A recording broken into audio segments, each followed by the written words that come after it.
J'ai posé la question dans le chat, j'aurais aimé avoir l'histoire, comment sont nées les Liberating Structures, puisque ce n'était pas prémédité. Je suis sûre qu'il y a une belle histoire derrière. Alors, il y a eu tout un trajet, quoi. C'est toujours pareil, je crois, hein. Ce sont des choses qui se développent au cours du temps.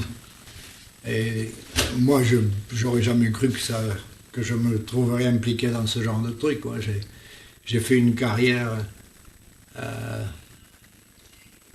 et à la fin de ma carrière, je me suis intéressé à ce qu'on appelle la complexité, les systèmes complexes, et comment on peut utiliser les idées de systèmes vivants, complexes, etc., pour diriger des groupes, des organisations, etc. Et c'est de là que c'est parti. J'ai fondé une association non, what is it, non-profit, c'est quoi ça en français? À but non lucratif. Et, euh, et puis c'est comme ça que Keith et moi on s'est rencontrés, puis on a commencé à faire quelque chose ensemble, et on a commencé à utiliser les structures, mais sans que ce soit vraiment bien organisé, quoi.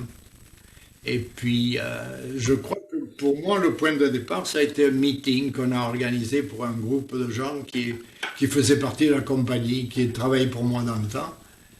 Et on a eu un meeting de 3 jours en Amérique du Sud, au Brésil, avec toute une organisation du haut en bas, avec des représentants du haut en bas de l'organisation jusqu'au patron du pays, du Brésil, le patron de l'Amérique latine, etc. On a eu un meeting absolument extraordinaire où on les a fait passer par toute une série de structures avant qu'elles aient un nom. C'était déjà un peu formé, mais pas tellement. Et ça a été un meeting absolument extraordinaire. Les gens étaient soufflés, le, le rapport entre les individus des niveaux différents ont changé en l'espace d'une demi-journée. Disons, les vendeurs qui étaient au bas de la structure, qui disaient presque rien au début, tout d'un coup se sont animés, etc. Ça a été extraordinaire. Et du coup, on nous a demandé d'en faire un autre, on en a fait un autre dans un autre pays, et on s'est dit, tiens, qu'est-ce qui se passe ici? Un, c'est un accident, deux, c'est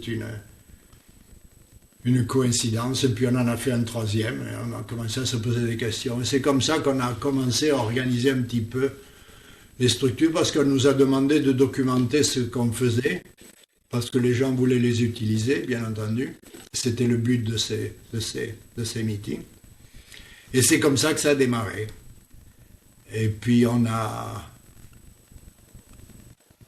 créé le site, et puis on nous a embêtés, il faut faire un bouquin, il faut faire un bouquin, etc., etc. Et c'est comme ça que petit à petit ça s'est organisé. Le processus d'écrire le bouquin a été très utile. On a beaucoup appris parce que ça nous a forcé vraiment à être beaucoup plus précis, beaucoup plus structuré, disons. Et c'est comme ça que ça s'est développé, mais ça a pris des années. Et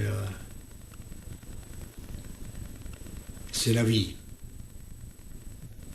Accident de la route.